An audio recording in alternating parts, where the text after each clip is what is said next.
नाशिकमध्ये गेल्या 6 महिन्यात 28 हत्या झाल्यानं पोलीस यंत्रणेच्या कार्यक्षमतेवर मोठं प्रश्नचिन्ह उभं राहिलंय। काल पंचवटी कॉलेज समोर झालेल्या गोळीबारामध्ये राहुल टाक नावाचा तरुण गंभीर जखमी झाला होता। आज राहुल टाकचा मृत्यू झालाय।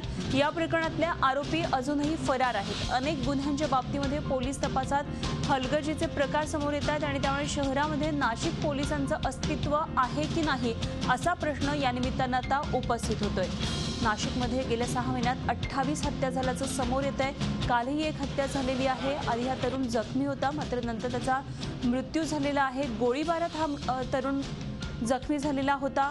मात्र नाशिकमधली एकंदरीतच ही हत्यांची आकडेवारी पाहता पोलिसांचं वर्चस्व नाशिकमध्ये आहे की नाही, पोलीसच अस्तित्वात आहेत की नाही असा प्रश्न पडतोय।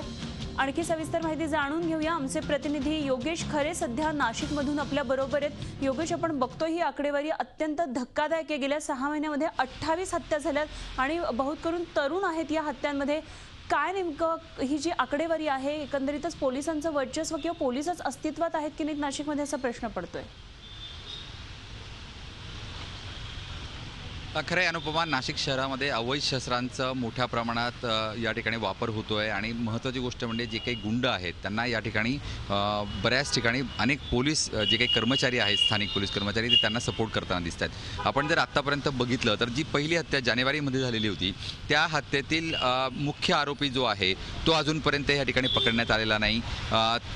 अनेक महिन्यांपासून त्याचा शोध सुरू आहे। म्हणजे एक आरोपी साधा नाशिक शहरातला पोलिसांना पकडता येत नाही आहे आणि तो फरार म्हणून घोषित करून त्याचा फोटो सगळीकडे जाहिरात करणं हे पण काम पोलीस करत नाही आहे। त्यामुळे एकूणच कारभार जो आहे तो संशयास्पद आहे। आणि दुसरी गोष्ट जर आपण बघितली तर लहान मुलांचं प्रमाण जे आहे गुन्हेगारीमध्ये हे मोठ्या प्रमाणात वाढताना दिसतंय। लहान मुलं 15 ते 18 20 कॅटेगरीपर्यंत जी काही मुलं आहेत ही मुलं मोठ्या प्रमाणामध्ये या ठिकाणी गुन्हेगारी करतायत आणि त्यामुळे हे प्रमाण वाढतंय। जर आपण सगळे खून प्रकरण बघितले तर यामध्ये प्रामुख्याने सर्व युवा वर्ग आहे आणि एकमेकांच्या भांडणातून, छोट्या मोठ्या प्रेम प्रकरणातून, अगदी छोट्या छोट्या गोष्टींसाठी या ठिकाणी खून होत आहेत। त्यामुळे एकूणच जे काही तारुण्य म्हणजे ॲग्रेसिव्ह होत आहे, आक्रमक होत आहे, त्या आक्रमकपणाला वचक या ठिकाणी पोलिसांनी लावण्याची गरज आहे। कॉलेज रोड वगैरे परिसर, पंचवटी परिसर या परिसरांमध्ये आपली नेहमी या ठिकाणी पेट्रोलिंग करणं, पोलीस अधिकाऱ्यांनी सशस्त्रपणे त्या ठिकाणी संचलन करणं आणि त्याचबरोबर तिथली जी काही मुलं असतील, जी काही गुन्हेगार असतील त्यांच्यावर वचक निर्माण करणं हे होताना दिसत नाही आणि त्यामुळेच गुन्हेगार हळूहळू दिवसेंदिवस